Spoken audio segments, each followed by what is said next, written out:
আজকাল একঘেয়েমি ঘরে থাকতে থাকতে বাচ্চা কাচ্চাও কিন্তু একদম কেমন যেন মন মানসিকতা তৈরি হয়েছে।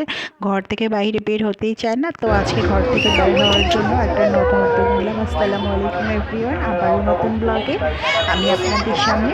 তো আশা করি আলহামদুলিল্লাহ, আল্লাহর অশেষ রহমতে আপনারা সবাই ভালো আছেন, আমিও ভালো আছি। তো আবার একটা নতুন ব্লগ নিয়ে আমি আপনাদের সঙ্গে এসেছি।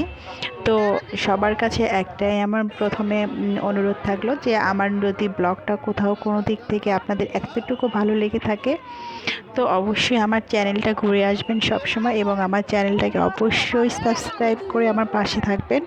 তো ইনশাল্লাহ আমি আজ হয়তো নতুন, তেমন হয়তো ব্লগগুলোকে সুন্দর করে সাজিয়ে ফুটিয়ে আপনাদের সঙ্গে উপস্থাপন করতে পারতেছি না।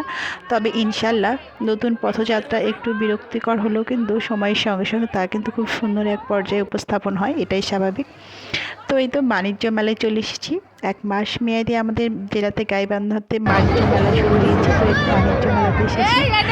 তো আমি আসলে ফার্স্ট আসলাম দেখতে যে কী কী এসেছে। তো বাচ্চা কাচ্চা শোনা মাত্র একদম অস্থিরতা যে তারাও আসবে। তো শুধু আমি একা না, এখানে আমার যে বললাম আমার এক ব্লগ ভিডিওতে বলেছিলাম যে আমরা 3 বোন সবসময় একসাথেই সবসময় চলাফেরা করি, একসাথে আমাদের দৈনন্দিন কাজকর্মগুলো শেয়ার না করলেও মাঝে মধ্যে কিন্তু বিনোদনের সময়গুলোকে আমরা শেয়ার করে থাকি। তো আমরা সবাই মিলে এসেছি বাণিজ্য মেলাতে, এবং অনেকটাই রাত হয়ে গেছে। তো এই তো আমার 2 ছেলেকে আমি রকেটে উঠাই দিব।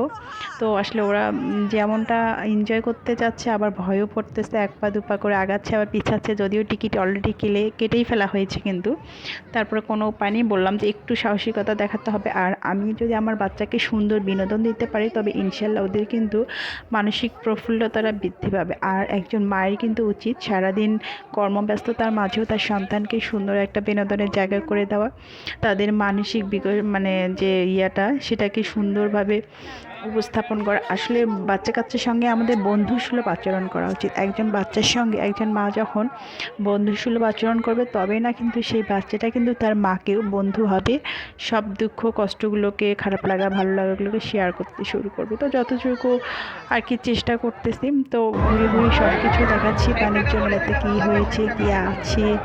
আসলে প্রাইস টেস্টটা আমি উপস্থাপন করতে পারতেছি না, আপনারা মানে বুঝে নিন। তো এখান থেকেই তো ব্যান্ড দেখতেছি, কাটা ব্যান্ড দেখতেছি। আসলে বললাম যে প্রথম দিন আসলাম একটু ঘুরে দেখার জন্য আসলাম, আজকে তেমন কিছুই কিনবো না। তো তারপরে ঘুরে ঘুরে দেখতেছি। তো সবসময় যেটা হয়ে থাকে আর কি, মেয়েদের জুয়েলারি বলেন, অর্নামেন্টসগুলো বলেন, রান্নাঘরের টুকিটাকি ঘর সাজানোর জিনিস এসবই কিন্তু মেলাতে বেশি ওঠে।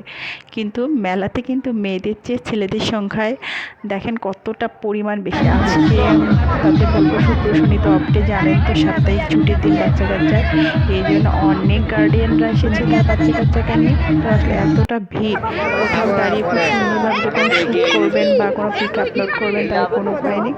তো তারপরও চেষ্টা করতেছি যতটুকু আর কি আমার ভিডিওতে তুলে নেওয়া যায়। তো এই তো আমরা এখন খাওয়া দাওয়া করতেছি, এই তো সবাই খাচ্ছি আর টেস্ট করতেছি ওদের খাবারগুলো মানে কেমন টেস্টি। কিন্তু প্রাইস কিন্তু অনেকটাই হাই লেভেল ওদের খাওয়া দাওয়ার প্রাইস। এই যে আমার ছেলে কম্বল গায়ে মুড়ি দিয়ে খাচ্ছে। তো এখানে তো আমার ছোট ভাই রয়েছে। তারপরে আমার ছেলে আবার খাওয়া শেষে এখন নাকি তাকে আইসক্রিম খাওয়াতে হবে। এই শীতের রাতে ঠান্ডায় আইসক্রিম খায়, এর মতো বোকা আমি আর একটাও দেখিনি। তো যাই হোক, যেহেতু ওর জেদটাকে আমি এই তো পূরণ করতে আইসক্রিম কিনে দিলাম। ও আবার ফির হচ্ছে আমার এই যে ভাগ্নির মেয়েকে খাওয়ানোর জন্য ব্যস্ততা। তো এই তো আমরা ঘুরে ঘুরে দেখতেছিলাম, বিভিন্ন কসমেটিক্স দেখতেছিলাম। তো ওদেরকে বললাম যে তোমরা খেয়ে নাও, আমরা ঘুরে ঘুরে বাকিটা দেখি।